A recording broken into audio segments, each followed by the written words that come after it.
Back, I now recognize Ms. King-Hinds from the Northern Mariana Islands for 5 minutes. So everybody's giving a shout out to their states. I don't know if you've heard of the Northern Marianas, but I represent the Northern Marianas. And so, there's underserved and rural, and then there's the Northern Mariana Islands. We are just geographically isolated. Shipping costs are insane. And right now our economy is tanking as we speak.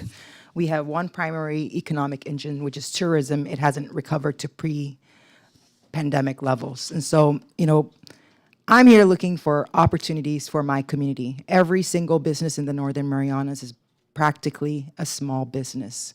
And I thank you for offering your time and your ideas, because what I want to hear are your thoughts on how we can, what can the SBA do to get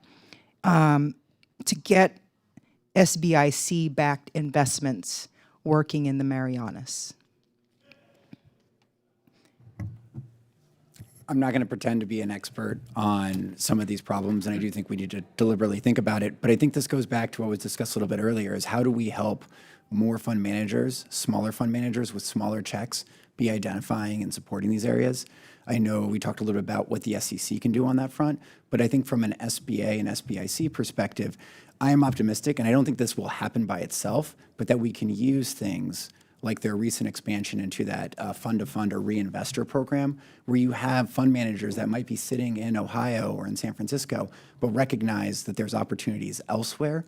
And what they know is that they don't have the expertise, but they can start tapping into and helping smaller fund managers form, grow, and ultimately deploy that capital into these communities.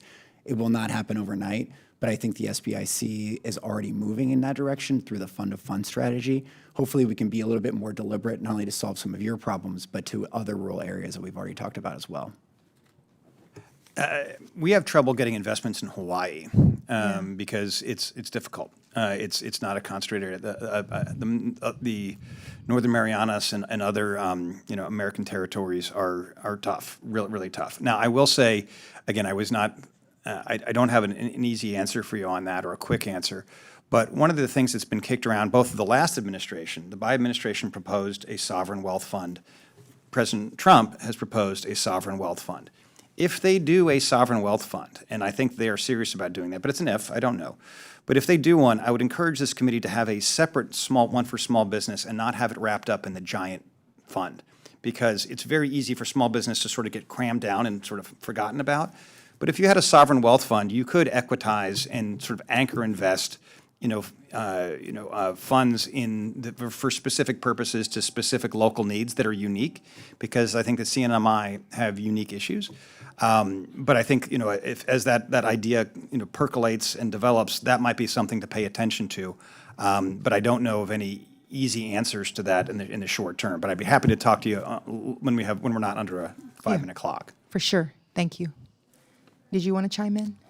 I guess I don't have, like he was saying, I don't have any easy answers. I'll just tell you, when you're going into when I've been going into emerging communities, one of the things that has to be done is really understanding kind of the core and history of that community.